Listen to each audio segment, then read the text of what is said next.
ನಮಸ್ಕಾರ ಎಲ್ಲರಿಗೂ ರಾಜ್ ಶ್ರೀ ಕುಕಿಂಗ್ ಚಾನಲ್ಗೆ ಸ್ವಾಗತ. ನಾನು ಮಮತಾ ಬಸವರಾಜ್. ಈ ದಿನ ನಾನು ಗೌರಿ ಗಣೇಶ ಹಬ್ಬದ ವಿಶೇಷವಾಗಿ ಬೆಲ್ಲದ ಕರ್ಜಿಕಾಯಿ ಮತ್ತು ಫ್ರೈಡ್ ಮೋದಕನ ಮಾಡ್ತಾ ಇದ್ದೀನಿ. ಒಂದೇ ಸ್ಟಫಿಂಗ್ನ ಬಳಸಿ ಎರಡು ರೀತಿಯಾದಂತಹ ಸ್ವೀಟ್ ರೆಸಿಪಿನ ಮಾಡುವ ವಿಧಾನವನ್ನು ನೋಡೋಣ ಬನ್ನಿ. ಮೊದಲಿಗೆ ನಾನು ಒಂದು ಬೌಲ್ಗೆ 1 ಕಪ್ಪಷ್ಟು ಮೈದಾ ಹಿಟ್ಟನ್ನು ಹಾಕ್ಕೊಳ್ತಾ ಇದ್ದೀನಿ. 1 ಕಪ್ಪು ಚಿರೋಟಿ ರವೆ, ನಾನು ಮೈದಾ ಮತ್ತು ಚಿರೋಟಿ ರವೆನ ಸಮ ಪ್ರಮಾಣದಲ್ಲಿ ಹಾಕ್ಕೊಳ್ತಾ ಇದ್ದೀನಿ. ನೀವು ಬೇಕಿದ್ರೆ ಸ್ವಲ್ಪ ಹೆಚ್ಚು ಕಡಿಮೆ ಹಾಕ್ಕೊಳ್ಬೋದು. ಇದಕ್ಕೆ 1 ಟೇಬಲ್ ಸ್ಪೂನ್ ಸಕ್ಕರೆ, ಚಿಟಿಕೆ ಉಪ್ಪು, ಹಾಗೆ 1 ಟೇಬಲ್ ಸ್ಪೂನಷ್ಟು ತುಪ್ಪನ ನಾನಿಲ್ಲಿ ಹಾಕ್ಕೊಳ್ತಾ ಇದ್ದೀನಿ. ನೀವು ತುಪ್ಪದ ಬದಲು ಎಣ್ಣೆನೂ ಕೂಡ ಹಾಕ್ಕೊಳ್ಬೋದು.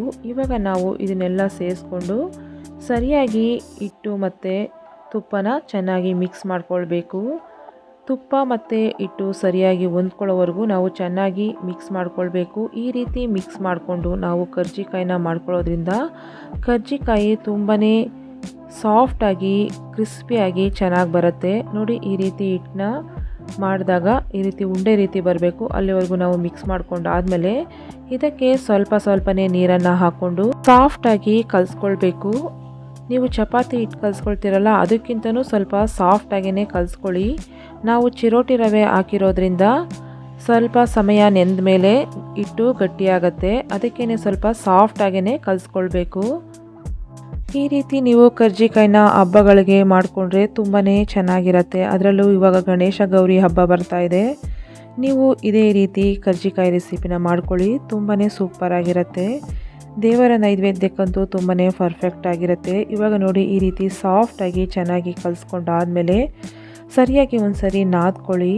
ನೋಡಿ, ಈ ರೀತಿ ಸಾಫ್ಟಾಗಿ ಕಲಿಸ್ಕೊಳ್ಬೇಕು. ಇವಾಗ ನಾವು ಒಂದು ಅರ್ಧ ಗಂಟೆ ಪ್ಲೇಟ್ ಮುಚ್ಚಿ ನೆನೆಸಿಟ್ಬಿಡೋಣ. ನಿಮಗೆ ಟೈಮ್ ಇದ್ದರೆ 1 ಅವರ್ ಕೂಡ ನೆನೆಸ್ಕೊಳ್ಬೋದು. ಇವಾಗ ಹಿಟ್ಟನ್ನು ಕಲಿಸ್ಕೊಂಡಿದ್ದಾಗಿದೆ. ನಾವು ಇದಕ್ಕೆ ಬೇಕಾಗಿರುವಂತಹ ಸ್ಟಫಿಂಗ್ನ ರೆಡಿ ಮಾಡ್ಕೊಳ್ಳೋಣ. ನಾನು ಈ ಕಡೆ ಒಂದು ಬಾಣಲೆನ ಬಿಸಿ ಮಾಡಲು ಇಟ್ಕೊಂಡಿದ್ದೀನಿ. ಅದಕ್ಕೆ 2 ಟೇಬಲ್ ಸ್ಪೂನಷ್ಟು ಬಿಳಿ ಎಳ್ಳನ್ನು ಹಾಕ್ಕೊಳ್ತಾ ಇದ್ದೀನಿ. ಹಾಗೆ 2 ಟೇಬಲ್ ಸ್ಪೂನಷ್ಟು ಗಸಗಸೆನ ಹಾಕ್ಕೊಂಡು ಲೋ ಫ್ಲೇಮ್ನಲ್ಲಿ ಚಿಟಪಟ ಅನ್ನೋವರೆಗೂ ಫ್ರೈ ಮಾಡ್ಕೊಳ್ಬೇಕು. ತುಂಬ ರೋಸ್ಟ್ ಮಾಡ್ಕೊಳ್ಬಾರ್ದು, ಚಿಟಪಟ ಅನ್ನೋವರೆಗೂ ಫ್ರೈ ಮಾಡಿಕೊಂಡ್ರೆ ಸಾಕು. ಕರ್ಜಿಕಾಯಿಗೆ ಈ ರೀತಿ ಎಳ್ಳು ಗಸಗಸೆನ ಹಾಕೊಳ್ಳೋದ್ರಿಂದ ಟೇಸ್ಟ್ ಅಂತೂ ತುಂಬಾ ಸೂಪರಾಗಿರುತ್ತೆ. ನೋಡಿ, ಇವಾಗ ಇದು ಫ್ರೈ ಮಾಡ್ಕೊಂಡಿದ್ದಾಗಿದೆ. ಇದಕ್ಕೇ ನಾನು ಸ್ವಲ್ಪ ದ್ರಾಕ್ಷಿ, ಸ್ವಲ್ಪ ಕಟ್ ಮಾಡ್ಕೊಂಡಿರುವಂತಹ ಗೋಡಂಬಿ, ಸ್ವಲ್ಪ ಕಟ್ ಮಾಡ್ಕೊಂಡಿರುವಂತಹ ಬಾದಾಮನ್ನ ಸೇರಿಸ್ಕೊಳ್ತಾ ಇದ್ದೀನಿ. ಇದು ಆಪ್ಷನಲ್ಲು, ನೀವಿದ್ರೆ ಹಾಕ್ಕೊಳ್ಬೋದು, ಇಲ್ಲಾಂದರೆ ಸ್ಕಿಪ್ ಮಾಡ್ಕೊಳ್ಬೋದು. ಇವಾಗ ಸಣ್ಣದಾಗಿ ತುರ್ಕೊಂಡಿರುವಂತಹ ಒಣ ಕೊಬ್ಬರಿನ 1 ಕಪ್ ಹಾಕ್ಕೊಳ್ತಾ ಇದ್ದೀನಿ. 1 ಕಪ್ಪು ಹುರ್ಗಡ್ಲೆ ಪೌಡರ್ನ ಹಾಕ್ಕೊಳ್ತಾ ಇದ್ದೀನಿ. ನಾನಿಲ್ಲಿ 1 ಕಪ್ಪು ಒಣ ಕೊಬ್ಬರಿ, 1 ಕಪ್ಪು ಹುರ್ಗಡ್ಲೆ ಪೌಡರ್ನ ಸೇರಿಸಿ ಸ್ವಲ್ಪ ಸಮಯ ಫ್ರೈ ಮಾಡ್ಕೊಳ್ಬೇಕು. ಸ್ವಲ್ಪ ಬಿಸಿ ಆದರೆ ಸಾಕು. ಈ ರೀತಿ ಫ್ರೈ ಮಾಡಿಕೊಂಡು ಕರ್ಜಿಕಾಯಿನ ಮಾಡೋದ್ರಿಂದ ಕರ್ಜಿಕಾಯಿ ಬೇಗ ಹಾಳಾಗೋದಿಲ್ಲ. ನಾವು 1 ತಿಂಗಳವರೆಗೂ ಕರ್ಜಿಕಾಯಿನ ಸ್ಟೋರ್ ಮಾಡಿ ಇಟ್ಕೊಂಡ್ರೂ ತುಂಬಾ ಚೆನ್ನಾಗಿರುತ್ತೆ. ನೋಡಿ, ಈ ರೀತಿ ಜಸ್ಟ್ 1-3 ಮಿನಿಟ್ಸ್ ಫ್ರೈ ಮಾಡಿಕೊಂಡ್ರೆ ಸಾಕು. ಫ್ಲೇಮ್ನ ಆಫ್ ಮಾಡಿಕೊಂಡು ಇದು ಪೂರ್ತಿ ತಣ್ಣಗಾಗಲು ಬಿಡಬೇಕು. ಸ್ಟಫಿಂಗು ಬಿಸಿ ಇರುವಾಗಲೇ ಬೆಲ್ಲನ ಸೇರಿಸ್ಕೊಳ್ಬಾರ್ದು. ಬಿಸಿ ಇರುವಾಗಲೇ ಬೆಲ್ಲನ ಸೇರಿಸ್ಕೊಂಡ್ರೆ ಬಿಸಿಗೆ ಬೆಲ್ಲ ಮೆಲ್ಟ್ ಆಗಿಬಿಡುತ್ತೆ. ಆವಾಗ ಕರ್ಜಿಕಾಯಿ ಚೆನ್ನಾಗಿರೋದಿಲ್ಲ. ಇವಾಗ ನೋಡಿ, ಸ್ಟಫಿಂಗು ಪೂರ್ತಿ ತಣ್ಣಗಾಗಿದೆ. ಇದಕ್ಕೆ ನಾನು 1 ಕಪ್ಪಷ್ಟು ಬೆಲ್ಲದ ಪೌಡರ್ನ ಸೇರಿಸ್ಕೊಳ್ತಾ ಇದ್ದೀನಿ. ನೀವು ಬೆಲ್ಲದ ಪೌಡರ್ ಇಲ್ಲ ಅನ್ನೋದಾದರೆ ನೀವು ಉಂಡೆ ಬೆಲ್ಲನ ನೈಸಾಗಿ ತುರ್ಕೊಂಡು ಹಾಕ್ಕೊಳ್ಬೋದು. ಬೆಲ್ಲ ಬೇಡ ಅನ್ನೋರು ಸಕ್ಕರೆನೂ ಕೂಡ ನೀವಿಲ್ಲಿ ಹಾಕ್ಕೊಳ್ಬೋದು. ಇದಕ್ಕೆ ಸ್ವಲ್ಪ ಏಲಕ್ಕಿ ಪೌಡರ್ನ ಹಾಕ್ಕೊಂಡು ಮಿಕ್ಸ್ ಮಾಡ್ಕೊಳ್ತಾ ಇದ್ದೀನಿ. ನಾನಿಲ್ಲಿ 1 ಕಪ್ ಕೊಬ್ಬರಿ ತುರಿ, 1 ಕಪ್ ಹುರ್ಗಡ್ಲೆ, 1 ಕಪ್ ಬೆಲ್ಲದ ಪುಡಿನ ಹಾಕ್ಕೊಂಡಿದ್ದೀನಿ. ನಿಮಗೆ ಇನ್ನೂ ಸಿಹಿ ಬೇಕು ಅನಿಸಿದ್ರೆ ಇನ್ನೂ 1/4 ಕಪ್ಪು ಬೆಲ್ಲದ ಪೌಡರ್ನ ಹಾಕ್ಕೊಳ್ಬೋದು. ನೋಡಿ, ಈ ರೀತಿ ಮಿಕ್ಸ್ ಮಾಡಿಟ್ಕೊಂಡ್ರೆ ತುಂಬಾ ಪರ್ಫೆಕ್ಟ್ ಆಗಿರುವಂತಹ ಸ್ಟಫಿಂಗ್ ರೆಡಿ ಆಗುತ್ತೆ.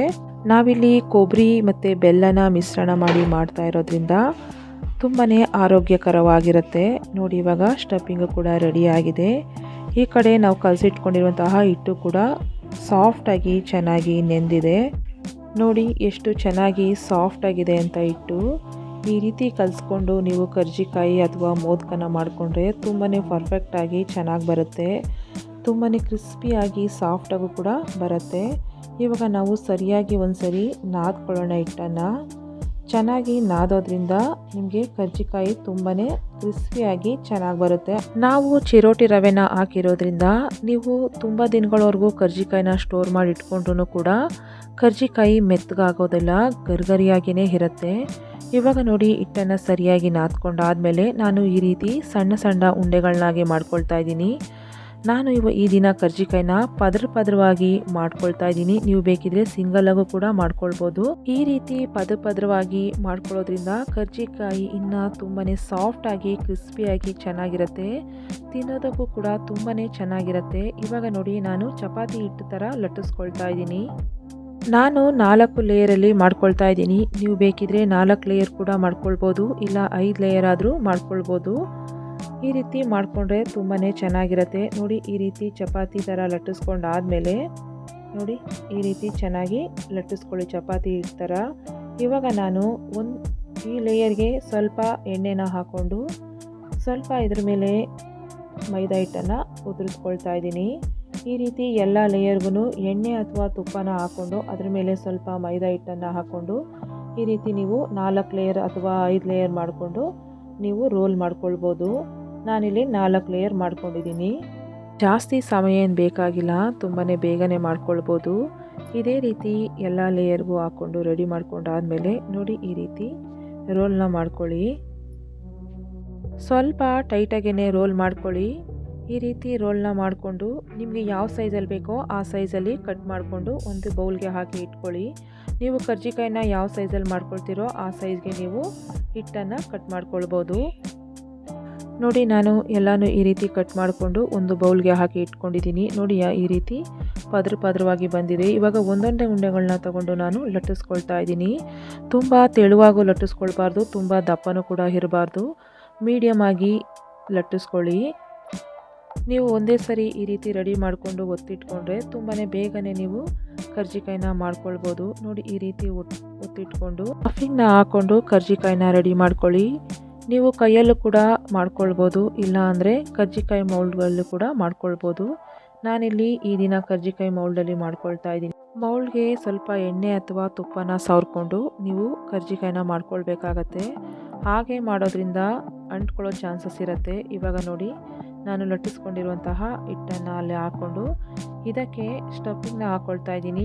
1 ಟೇಬಲ್ ಸ್ಪೂನಷ್ಟು ಹಾಕ್ಕೊಂಡ್ರೆ ಸಾಕು, ತುಂಬ ಜಾಸ್ತಿ ಹಾಕ್ಕೊಳ್ಬಾರ್ದು, ಆವಾಗ ನಿಮಗೆ ಸರಿಯಾಗಿ ಪ್ರೆಸ್ ಆಗಲ್ಲ, ಓಪನ್ ಆಗೋ ಚಾನ್ಸಸ್ ಇರುತ್ತೆ. ನೋಡಿ ನಾನು 1 ಟೇಬಲ್ ಸ್ಪೂನಷ್ಟು ಹಾಕ್ಕೊಂಡು ಈ ರೀತಿ ಪ್ರೆಸ್ ಮಾಡಿಕೊಂಡು ಎಕ್ಸ್ಟ್ರಾ ಬಂದಿರುವಂತಹ ಹಿಟ್ಟನ್ನು ತೆಗೆದಾಕಿದ್ರೆ ತುಂಬಾ ಪರ್ಫೆಕ್ಟ್ ಆಗಿರುವಂತಹ ಕರ್ಜಿಕಾಯಿ ರೆಡಿ ಆಗುತ್ತೆ. ನೋಡಿ ನಾನು ಇದೇ ರೀತಿ ಎಲ್ಲ ಕರ್ಜಿಕಾಯಿನೂ ರೆಡಿ ಮಾಡಿ ಇಟ್ಕೊಂಡಿದ್ದೀನಿ. ನೀವು ಮೊದಲೇ ಈ ರೀತಿ ಕರ್ಜಿಕಾಯಿನ ಎಲ್ಲ ರೆಡಿ ಮಾಡಿ ಇಟ್ಕೊಂಡ್ರೆ ನಿಮಗೆ ಕರಿಯೋದಕ್ಕೆ ತುಂಬಾ ಈಸಿ ಆಗುತ್ತೆ. ತುಂಬ ಜಾಸ್ತಿ ಸಮಯ ಈ ರೀತಿ ಮಾಡ್ಕೊಂಡು ಇಟ್ಕೊಳ್ಬಾರ್ದು, ಒಡೆದೋಗೋ ಚಾನ್ಸಸ್ ಇರುತ್ತೆ. ಈ ಕಡೆ ನೋಡಿ ನಾನು ಎಣ್ಣೆನ ಬಿಸಿ ಮಾಡಲು ಇಟ್ಕೊಂಡಿದ್ದೀನಿ. ಆದಷ್ಟು ಮೀಡಿಯಮ್ ಟು ಲೋ ಫ್ಲೇಮ್ನಲ್ಲೇ ಎಣ್ಣೆನ ಬಿಸಿ ಮಾಡಲು ಇಟ್ಕೊಳ್ಳಿ. ಇವಾಗ ಎಣ್ಣೆ ಬಿಸಿಯಾಗಿದೆ. ಇವಾಗ ನಾನು ರೆಡಿ ಮಾಡ್ಕೊಂಡಿರುವಂತಹ ಕರ್ಜಿಕಾಯಿನ ಹಾಕ್ಕೊಳ್ತಾ ಇದ್ದೀನಿ. ಕರ್ಜಿಕಾಯಿನ ಹಾಕೊಂಡ್ಮೇಲೆ ಮೀಡಿಯಮ್ ಟು ಲೋ ಫ್ಲೇಮ್ನಲ್ಲೇ ಹೊಂಬಣ್ಣ ಬರೋವರೆಗೂ ಚೆನ್ನಾಗಿ ಕರ್ಕೊಳ್ಳೋಣ. ಈ ರೀತಿ ಕರ್ಜಿಕಾಯಿನ ನೀವು ಒಮ್ಮೆ ಮಾಡ್ಕೊಳ್ಳಿ, ತುಂಬಾ ಚೆನ್ನಾಗಿರುತ್ತೆ. ಮಕ್ಕಳಿಗೂ ಕೂಡ ತುಂಬಾ ಇಷ್ಟ ಆಗುತ್ತೆ, ಹಾಗೆ ಮನೆಯವರೆಲ್ಲರೂ ಕೂಡ ತುಂಬಾ ಇಷ್ಟ ಆಗುತ್ತೆ. ಒಮ್ಮೆ ಈ ರೀತಿ ಮಾಡಿಟ್ಕೊಂಡ್ರೆ ನೀವು 20ರಿಂದ 30 ದಿನದವರೆಗೂ ಸ್ಟೋರ್ ಮಾಡಿಟ್ಕೊಳ್ಬೋದು. ತುಂಬಾ ಕ್ರಿಸ್ಪಿಯಾಗಿ ಚೆನ್ನಾಗಿರುತ್ತೆ. ಆದರೆ ಏರ್ ಟೈಟ್ ಬಾಕ್ಸ್ನಲ್ಲಿ ಹಾಕಿ ಇಟ್ಕೊಂಡ್ರೆ ತುಂಬಾ ಚೆನ್ನಾಗಿ ಫ್ರೆಶ್ ಆಗಿರುತ್ತೆ. ಇವಾಗ ನೋಡಿ ಕರ್ಜಿಕಾಯಿ ಚೆನ್ನಾಗಿ ಬೆಂದಿದೆ. ಇವಾಗ ನಾವು ಎಣ್ಣೆಯಿಂದ ತಗೊಳ್ತಾ ಇದ್ದೀನಿ. ಈ ರೀತಿ ನೀವು ಮಾಡ್ಕೊಂಡಿರುವಂತಹ ಕರ್ಜಿಕಾಯಿನೆಲ್ಲ ಕರ್ಕೊಳ್ಬೋದು. ಇವಾಗ ಕರ್ಜಿಕಾಯಿ ಎಲ್ಲ ಮಾಡ್ಕೊಂಡಿದ್ದಾಗಿದೆ. ನಾನು ಇದೇ ಸ್ಟಫಿಂಗ್ನಲ್ಲಿ ನಾನು ಮೋದಕನ ಮಾಡೋದು ಹೇಗೆ ಅಂತ ತೋರಿಸ್ತೀನಿ. ಈಗ ಅದೇ ರೀತಿ ಹಿಟ್ಟನ್ನು ಲಟ್ಟಿಸ್ಕೊಂಡು ಮಧ್ಯ ಸ್ಟಫಿಂಗ್ನ ಹಾಕ್ಕೊಳ್ತಾ ಇದ್ದೀನಿ. ಇವಾಗ ನಾವು ಇದನ್ನು ನಾನು ಈ ರೀತಿ ನೋಡಿ ಈ ರೀತಿ ಫೋಲ್ಡ್ ಮಾಡ್ಕೊಳ್ಬೇಕು. ಈ ರೀತಿ ಸುತ್ತ ಈ ರೀತಿ ಮಾಡಿಕೊಂಡು ನೀವು ಮೋದಕ ಶೇಪ್ ಮಾಡಿಕೊಂಡ್ರೆ ತುಂಬಾ ಪರ್ಫೆಕ್ಟ್ ಆಗಿರುವಂತಹ ಮೋದಕ ರೆಡಿ ಆಗುತ್ತೆ. ನೀವು ಕೈಯಲ್ಲೇ ಈ ರೀತಿ ಈಸಿಯಾಗಿ ಮಾಡ್ಕೊಳ್ಬೋದು. ಸ್ವಲ್ಪ ನಿಧಾನಕ್ಕೆ ಮಾಡ್ಕೊಳ್ಬೇಕು ಅಷ್ಟೇ. ನೋಡಿ ಈ ರೀತಿ ನಾನು ಎಲ್ಲ ಮೋದಕನೂ ರೆಡಿ ಮಾಡಿಟ್ಕೊಂಡಿದ್ದೀನಿ. ಫಸ್ಟ್ ಟೈಮ್ ಮಾಡ್ತಾಯಿದ್ರೆ ಸ್ವಲ್ಪ ಕಷ್ಟ ಆಗುತ್ತೆ ಅಷ್ಟೇ. ನಿಧಾನಕ್ಕೆ ಮಾಡಿದ್ರೆ ನೀವು ಕೂಡ ತುಂಬಾ ಪರ್ಫೆಕ್ಟಾಗಿ ಮಾಡ್ಕೊಳ್ಬೋದು.